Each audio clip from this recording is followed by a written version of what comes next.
Alain Bancou, alors bienvenue chez nous à Chiasso.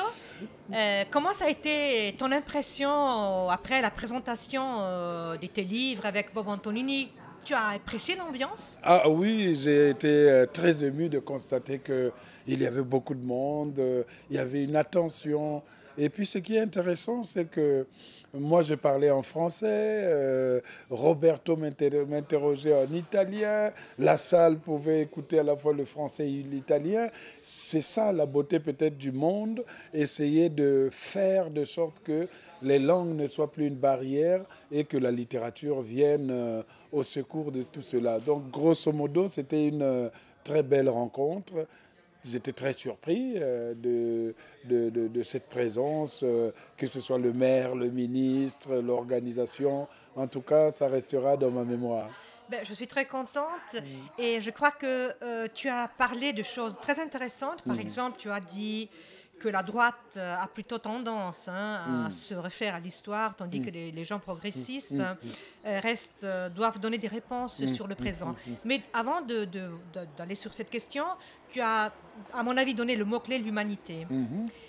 Dans ce monde où, par exemple, la démocratie des social networks est en train de dégager, d'avoir une puissance folle, combien la dimension de l'humanité est importante alors? Mais malheureusement, quand on regarde un peu le paysage politique européen et même désormais mondial, le monde est gouverné par ce qu'ils appellent les fausses informations, pour ne pas dire fake news.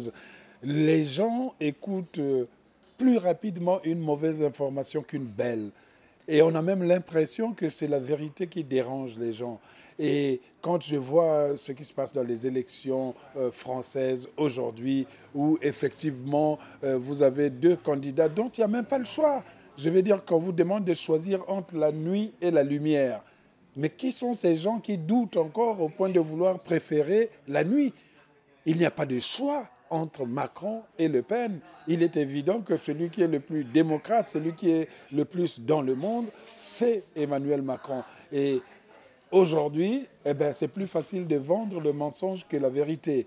Et donc ma déception est peut-être que de plus en plus, la dimension humaine disparaît de nos rapports. L'individu n'est plus considéré que par le poids des mensonges qu'il porte dans ses poches. Et ça, je ne souhaite pas le voir dans un pays comme la France que j'aime particulièrement. Je sais, et on reste en France. Alors, une fois, quand il y avait encore l'émission L'heure de vérité, oui. Georges Marchais, tu sais qu'à la fin, il devait faire une signature, une dédicace. Oui. Et une fois, Georges Marchais avait écrit « La vérité est révolutionnaire ». Donc, tu es d'accord, je pense. Ah oui, oui, je suis d'accord. La vérité est révolutionnaire. C'est pour ça que tout le monde a peur.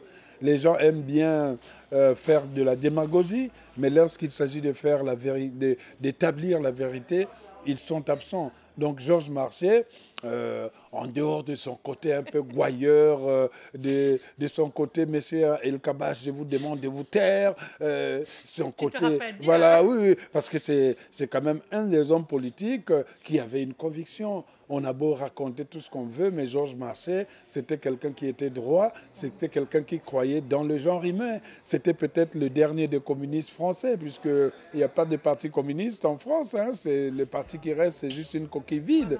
Mais à l'époque de ces Georges Marchais, c'était la grande dimension même de la politique. Les contre-pouvoirs existaient là. Et malheureusement, tout cela n'existe plus. Écoute, on parle aussi de littérature. Dans une interview, tu avais dit que l'ironie dans la littérature est très importante aujourd'hui. Pourquoi là?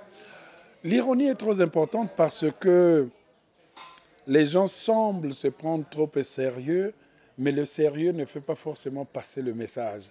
Quand vous voyez dans les écrans de télévision et autres, les gens préfèrent voir ce qui leur donne la source d'espérance. Et donc l'ironie pour moi, c'est quelque chose qui permet de faire passer un message sans pour autant humilier la personne qui est coupable du mensonge. Ce n'est pas parce que quelqu'un a tort, ce n'est pas parce que quelqu'un ne partage pas mes idées que je n'ai pas le droit de le respecter. Mais pour le respecter, je passe par le biais de l'ironie, de la fable, ce qui a toujours constitué la trame de mes livres. De tes livres, exactement. Écoute, toi, on peut dire que tu es un écrivain engagé, un intellectuel engagé, qui connaît très bien la France, et maintenant tu vis en Californie, donc tu connais aussi bien l'Amérique.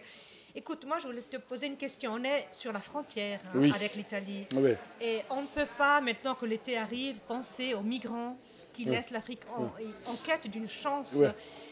Quel est ton regard par rapport à cette tragédie de la migration?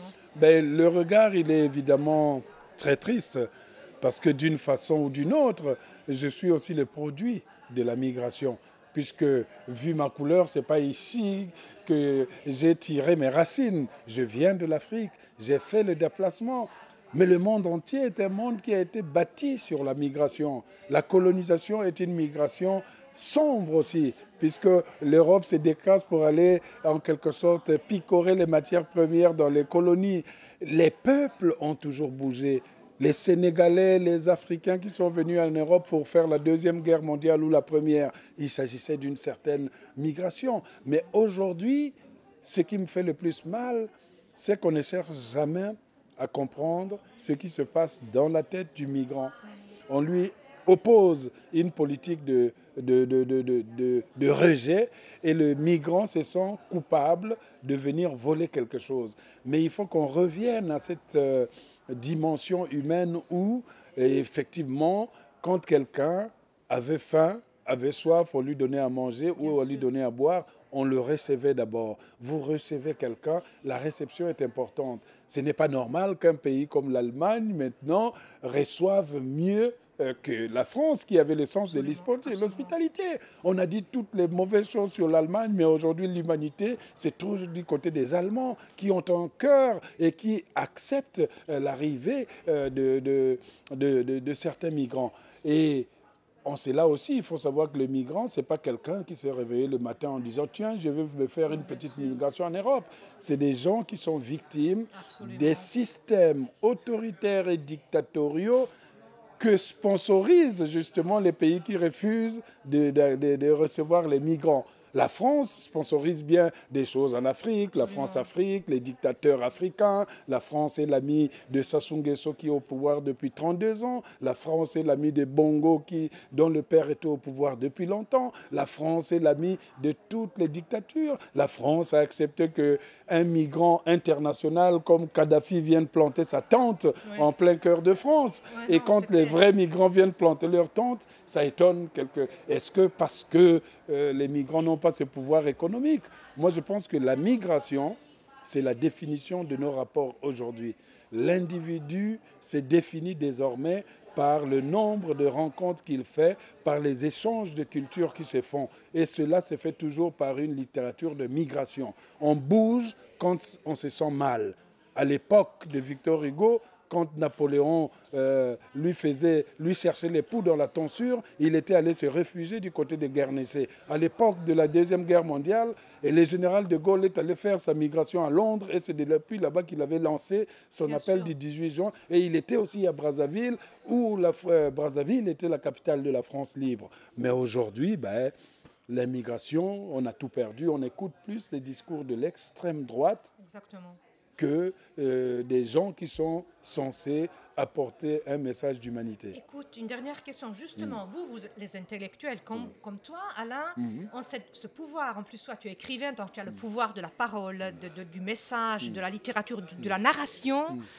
Donc, tu as ce outil pour parler aux gens. Mais qu'est-ce qu'à ton avis, chacun, qu'est-ce qu'on doit faire pour apporter ne serait-ce qu'un petit espoir dans ce monde? Je pense que l'urgence aujourd'hui, c'est de comprendre la culture de ces migrants. C'est de comprendre la culture de l'autre. C'est de ne pas se considérer supérieur tout simplement parce qu'on est européen, parce qu'on est asiatique ou quoi. C'est de se dire que nous sommes tous différents et c'est parce que nous sommes différents que nous créons un monde.